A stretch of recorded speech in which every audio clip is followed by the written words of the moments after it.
saw one question in there. Is IDW canon? It is canon. Mm-hmm. It does take place right after Forces.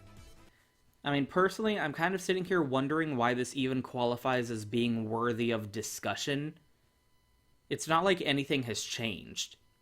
Y'all have been saying that the comic is canon because Ian Flynn said so for like half a year now.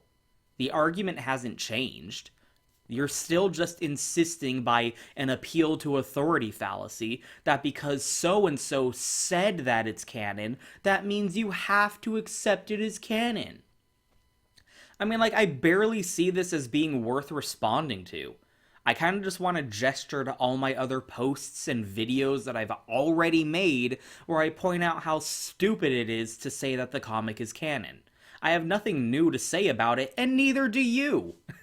First of all, canon is not determined by word of God. Canon is determined by the text. George Lucas cannot come out of his little mansion and say, yeah, the Star Wars Holiday Special isn't canon anymore. And he knows it. You cannot wave your hands and magically declare something is or is not canon in retrospect. Second of all, fans wanting something to be canon does not make it canon. People sometimes act like canonicity is like a popularity contest. Like, it's tied into your personal feelings on this thing. The Divine Comedy and Paradise Lost are not canon to the Judeo-Christian Holy Book, no matter how much the content of those stories has shaped pop perception of Christian mythology. Paradise Lost and the Divine Comedy are fan fiction, and so is IDW Sonic. Third of all, the comic is wildly and radically contradicting towards the video games.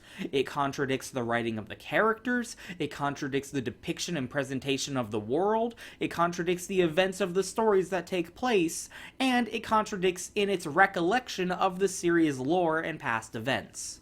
Fourth of all, the comic has yet to actually be referenced or acknowledged by the source material in the video games. There's been 3 games that have come out since this comic started: Team Sonic Racing, Sonic Frontiers, and Murder of Sonic the Hedgehog, and none of those have anything in them that relates to the comics, aside from a single, missable name drop of Tangle in Sonic Frontiers. If the comic was canon, then it's weird that you wouldn't be aware of that if you were only playing the video games, because the video games have not acknowledged or referenced the comics in any way whatsoever. And lastly, the comic being canon would actually severely limit its creative potential and application, which is why Ian Flynn had actually been saying for years that he insists he didn't want it to be canon. Okay, first we gotta stress that the IDW Sonic is inspired by the games. So its setting after Forces is, we know what happened in Forces, what hypothetically would have happened kind of after those events. It is not a direct continuation. It is not the canon continuation.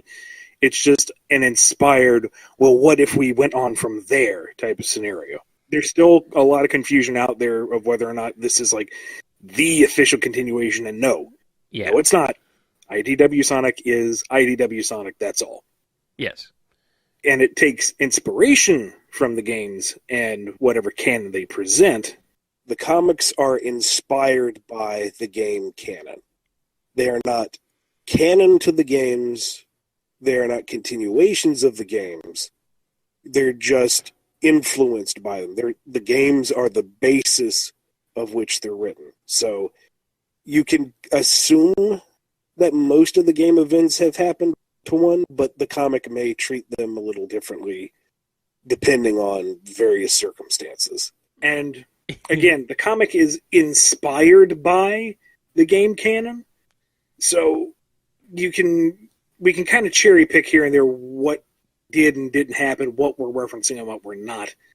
And, if something happens in the comic that doesn't quite sync with what happened in the games, that's okay, because this is not a continuation of the games. It is just a heavily inspired spin-off from that canon. Because he knew that if the comic was canon, then that means it would always come second to the games. Their stories would have to bend to fit in with the games, not the other way around. The fact that people are acting like if the comics are canon, then the games would need to appease the comics is utter deluded insanity. The comics being canon doesn't magically mean that they have to include characters or storylines from the comics into the video games. In fact, quite the opposite. The comics would be forced to derail themselves in order to include things from the video games. Archie was never canon, and yet that happened to Archie all the damn time. They had to derail entire storylines in order to include a story that ties into a new Sega release. That's probably what Ian Flynn is remembering when he considers the question of whether or not the comics are canon. Too Long Did Not Read version, they're not canon, and you shouldn't want them to be.